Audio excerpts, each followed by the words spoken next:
வேலூரின் அழியாத இரத்தக் கரையைப் பற்றி நீங்கள் கேள்விப்பட்டிருக்கிறீர்களா? பழமையான, வரலாற்றுச் சிறப்புமிக்க ஒரு கோட்டையின் உள்ளே, தரையில் ஒரு மர்மமான கரை உள்ளது. அது இரத்தம் போலத் தெரிகிறது, மேலும் உள்ளூர் கதைகளின்படி, அதை ஒருபோதும் அகற்ற முடியாது. பல நூற்றாண்டுகளாக, மக்கள் அதைத் தேய்த்தும், கழுவியும், கற்பனை செய்யக்கூடிய அனைத்து துப்புரவுப் பொருட்களையும் பயன்படுத்தியும் பார்த்திருக்கிறார்கள். ஆனால் அது தோன்றிய நாளில் இருந்ததைப் போலவே, கருமையாகவும் தெளிவாகவும் அப்படியே நீடிக்கிறது. ஆனால் இங்குதான் விஷயம் இன்னும் விசித்திரமாகிறது. இந்த விவரிக்க முடியாத கரையைத் தொழத் துணிபவர் எவராயினும், அந்த இரவே பேயால் அச்சுறுத்தப்படுவார் என்று கூறப்படுகிறது.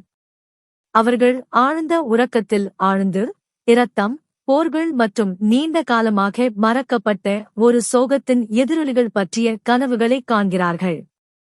எந்த நிகழ்வு இந்த இடத்தில் இத்தகைய நிரந்தரமான அடையாளத்தை விட்டுச் சென்றது? இது ஒரு இரசாயன எதிர்வினையா, அல்லது இதைவிட மிகவும் இயற்கைக்கு அப்பாற்பட்ட ஒன்றா? இந்த திகிலூட்டும் மர்மம் வரலாற்றாசிரியர்களையும் பார்வையாளர்களையும் ஒரே மாதிரியாக தொடர்ந்து குழப்பி வருகிறது.